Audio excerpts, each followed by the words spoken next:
Hello guys, and welcome back to the next episode of City Skylines, the British Challenge, with me, Pug Gaming. So the last episode was all about some commercial zoning. What we're going to do now is we're going to move on to the car dealerships. I've seen a good few now on the workshop, and they all do look really good.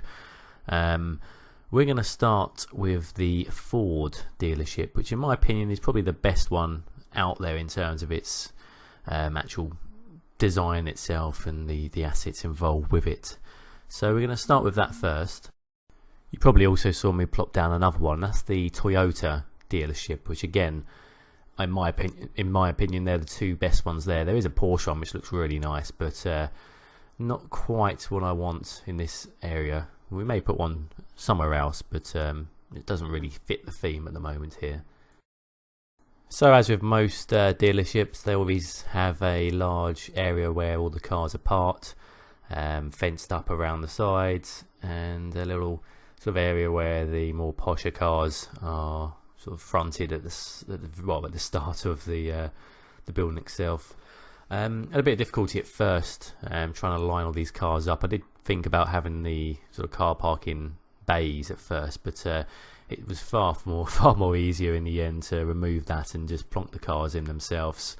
The way I found the easiest way of doing that is put a whole layer of cars down, choose your next one, delete a few, add those into a place, and so on and so forth. At least then you get a variation on the types of cars and the variation on the actual car colours as well. Obviously the only downside in terms of detailing to make it more realistic is there's not many Ford or Toyotas prop vehicles on the workshop, so I've had to work around that with a few variation of cars. So obviously if we zoom in here we'll be able to see a lot of different variation of different models, but for the purposes of the game and the fact we have no other solution, that's all I can do. So I wanted to create this area, make it a little bit more exciting, a little more brighter and vibrant. Rather than just having the fences all the way around, I decided to go with some little walls around the outside. So the rear of the building is going to be fenced up for obviously security purposes, but this front area and side I'm going to be creating with a little bit of a different flow. So we'll have the walls around the majority of the corner with a little gate entrance for the cars to come in and out, and some hedges around the outside just to brighten things up a little bit. You'll also notice in this corner we've added a couple of buildings. We've got the auto glass and a pit stop, sort of MOT repair centre. What I've found in Milton Keynes in particular, wherever is a car dealership, there's always a related car building beside it or very close. So we're trying to sort of zone these up and make it a little bit more realistic and sort of group the entities together, just to make life easier for the people living here, in a proper world situation. You'd obviously like all the car bits together. I know it's not often that happens, but thought I'd try it a little bit different and try and create it a bit better here. Let's also add in some of the textures on the road here, just to make things look a little bit more used. The concrete itself is a little bit too solid for my liking, so changing that does help with the realism.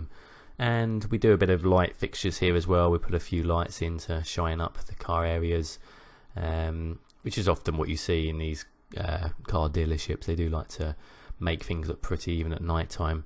So we added a few lights in here, and I think that did work really good.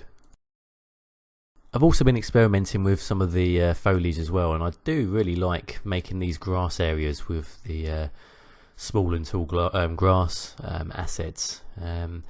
The only downside is when you zoom out they do look a little bit flickery, but up close they do look really good, especially when you mix them in with a few bushes and the larger grass and a few trees as well. This is certainly something I've taken a liking to, and I have started to implement this on the side of the roads, because you don't always have trees beside the roads, nor do you not always have pathways. So I wanted to try and find a different area, a different way of sort of doing so. So we're going to jump into a time lapse now, just while I do a bit more detailing, and we shall catch up shortly.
So as you saw in that last clip, I also added in a petrol station, which I'll need to add in quite a lot around this area. But we then move on to another zone just off of this. We're going to fill it with a Ikea and a wholesalers as well. So I chose the smaller Ikea out of the ones I had in the workshop. There are two that I believe at the moment. I don't think there's any more, but the smaller one suits the needs better here. So again, a little bit of detail around, a few car parks to add in. The wholesaler has quite a big car park at the front anyway. There was some problems trying to fit a suitable car park in this corner, and in the end I just went for a block car park, which worked well in the end. So all that's left to do now is just a bit more detailing, so filling some of the gaps in with some additional trees and foliage, the normal sort of situations I get myself into when creating these zones. And again, we've gone for the grass filler here in between the gaps. Like I say, it's working quite well in my opinion.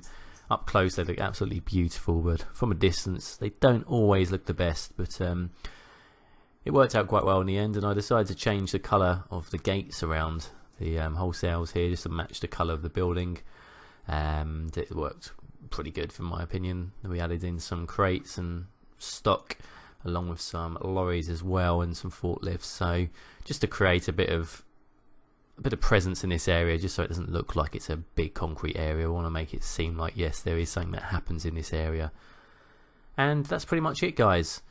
I look forward to your comments on this zone, and we'll leave you with a few aftershots. All the best, and I look forward to seeing you in my next video.